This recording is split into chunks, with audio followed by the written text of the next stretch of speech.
Hey guys, it's Damien from Marketing Food Online, and welcome to the podcast. Today, we are going to get into the 5 steps, 5 important aspects to think about when you want to start a frozen food business. Let's get started, guys.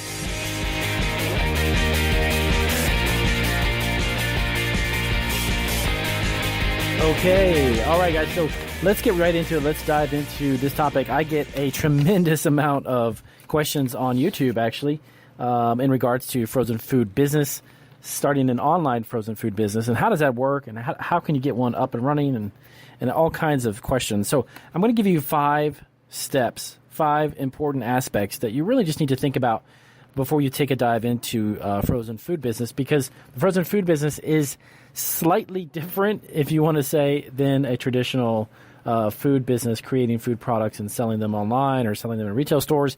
There is a bit more to them as far as production, temperature, maintaining the temperature during transit, and the logistical part of it, and all of that good stuff. So I'm going to give you 5 things. Take a few minutes, sit down and listen to the podcast in its entirety. So you might want to take a couple of notes and kind of brainstorm, because if you are serious about getting into frozen food business, one of the most profitable and biggest margin food items actually is frozen food. So let's jump right into it. Number 1, this is obviously a no-brainer. You need to figure out what type of frozen food you want to sell, okay? To be quite honest with you, there are endless, literally limitless types and styles of food, flavor profiles, categories that you can get into. Frozen food is gigantic, okay? The thing about frozen food is that, to be quite honest with you, most of the time the food has a much longer shelf life, obviously, because it's frozen. And it lends itself to selling food much easier because of the fact that it is frozen. Now, there's a lot of shelf-stable products that can, of course, have a long shelf life. But shelf-stable food can actually, of course, have a tendency to have that expiration date or best buy date, actually.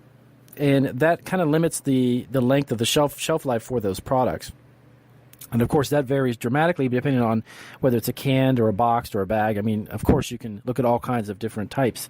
But frozen food is different because maintaining the temperature, it can last 6 months, 8 months, or a year even before it's consumed. So figuring out what type of food, what category do you want to be in? Do you want to be in the appetizers? Do you want to be in pizzas? Do you want to be in frozen meats? Do you want to be in prepackaged foods or course dinner meals? Do you want to do meals? Do you want to do food on the go, things that are early breakfast, morning type of thing, or grabbing single serve like heat and warm burritos, those types of things? There's a lot of different categories with a lot of different types of food. Figure out what it is that you really are passionate about, or the type of food that you like. Okay. Then from there, you can delve into the next 4 items that I'm going to get into, but figuring out how to manufacture it. Create it at the lowest cost and getting in all that stuff. Once you determine the type of food and what category you want to be in, because that's going to dictate the cost, and that's going to dictate a lot of other aspects of it. Now, next up, number 2, you need to figure out who are you going to sell to, okay? What I mean by that is there is a gigantic market for frozen foods. And I don't mean just selling them to retail stores and collecting, your relatively smaller margins per unit. You can sell them online. You can also sell them to food service. Food service is huge. And if you're not familiar with what food service is, when you go to a hotel and they have a nice cafeteria, you go to a hotel, they have food. When your kids go to school, when universities offer food. Do you know airports? You want to eat something at an airport? You want to go to, you get, of course, unfortunately, you get admitted to a hospital. Where do you think the food from there comes from? All of these different outlets buy food in bulk from food service companies. So the market is gigantic. It goes on and on. That's just a fraction of the list of people who actually buy from food service. Do they buy frozen foods? Of course they do. Of course. It can even just be a line of frozen vegetables, if it's green beans, if it's peas and carrots.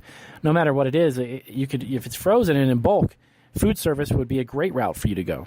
And that's just one. You can sell to wholesale clubs, Costco, Sam's.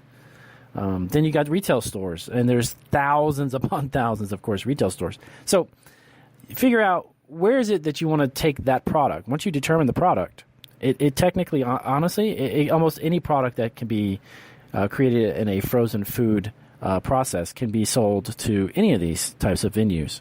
Food service, retail. You can sell directly online, like I mentioned. So you determine where you want to go with it, okay? Then next up, are you going to make it, or are you going to have a co-packer make it? Yes, believe it or not, there are dozens and dozens of companies all over the United States that do specifically frozen food co-packing. They have the facility, they have the logistics, they have the warehousing, they have the freezers, they have everything. You bring them your recipe, you basically create a relationship, of course, with them. You need to understand what they can and can't do. Not every, by the way, every frozen food facility creates every type of frozen food. It's dependent upon the types of machinery and how the mechanics and how the facility operates and all of that good stuff. If you were looking to create frozen chicken broth, for instance, let's say, it would probably not be a company that creates frozen, ready-to-serve meals that has a variety of chickens and cooked chickens and vegetables and sauces and rices and things. So you got to understand that the facilities are different. So determining, again, number one, determining the product itself, figuring that out, and then moving on into whether you want to make it or you're going to do a co-packing facility to do it for you. That's going to be determined upon what it is. Now you say, well, how could I possibly make my own frozen meals? Yeah, you can. There are ways that you can do it. It's on a much smaller scale if you're starting out from scratch. I can guarantee you that. But you can definitely start your own frozen food business. You can get into commercial kitchens. If you've got a process together, you cook the foods, you put it in the proper containers. The process is you have the process down pat. Get it sealed up, and you have in that commercial kitchen, you've got the logistic capabilities to have a walk-in freezer, and you freeze your products, and then you sell it as you make it. Yeah, it's on a much smaller scale. Don't get me wrong, but yes, you can do it. There's nothing stopping anybody from creating their own frozen food line. And then from there, if you get in, you get locally, you get into a few stores, then you shop the product around. Then it little by little grows, sales grow. Then you have a few more stores. Then you could step into a co-packing facility and move up from there. Now, number 4, are you looking to sell regionally or nationally? And what regionally is let's say you start off in Florida and you're in Miami and you start a food production facility and you're selling your frozen foods in the area of Miami, and maybe regionally meaning probably just the state of Florida, okay? So that region would be just one state. Potentially, maybe Georgia, the Carolinas, maybe about 4 or 5 states.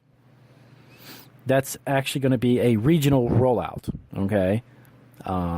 Then from there, if you've got success in multiple states, then you can go nationally, and that would be something where you could pick up Costco's or Sam's Clubs, or you could pick up Whole Foods, or you pick up something that's a nationwide chain, and then you can roll out on a much bigger scale. And, of course, at that point, co-packing facility is the only way that you would be able to supply the demand for that.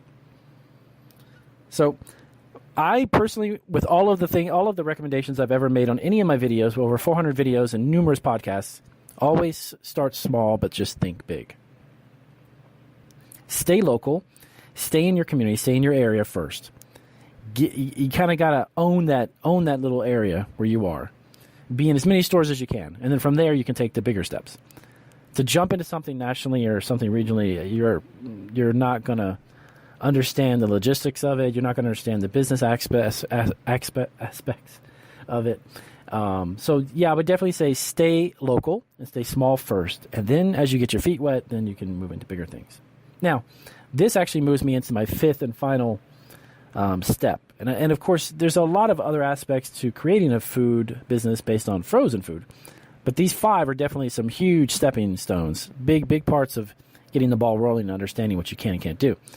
So that gets me into the next topic, which is going to be the food broker. Food brokers are phenomenal. Food brokers are great to have.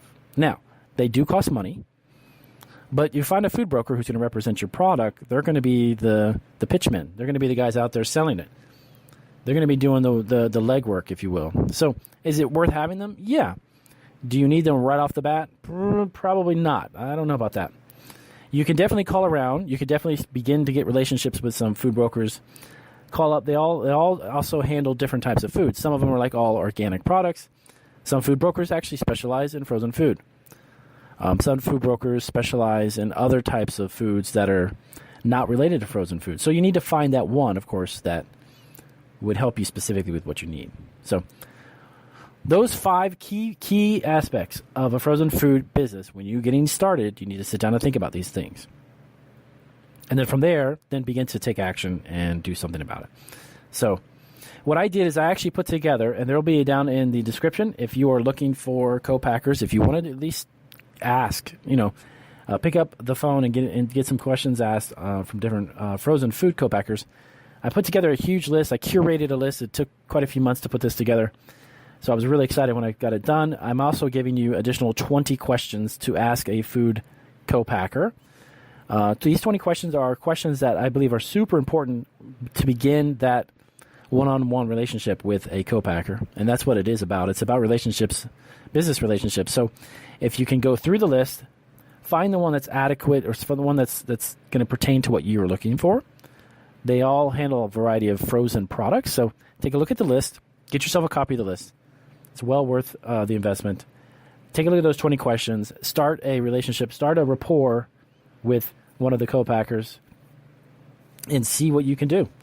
See what you can create with the frozen food business. And I'll do a couple of actual videos on Marketing Food Online YouTube channel. If you want to check those out, I'm going to have them come out shortly. They're actually going to be frozen food videos in regards to packaging, in regards to price points, marketing and stuff, especially if you want to do this online. Yes, you can do a frozen food business online. And I'll show you how.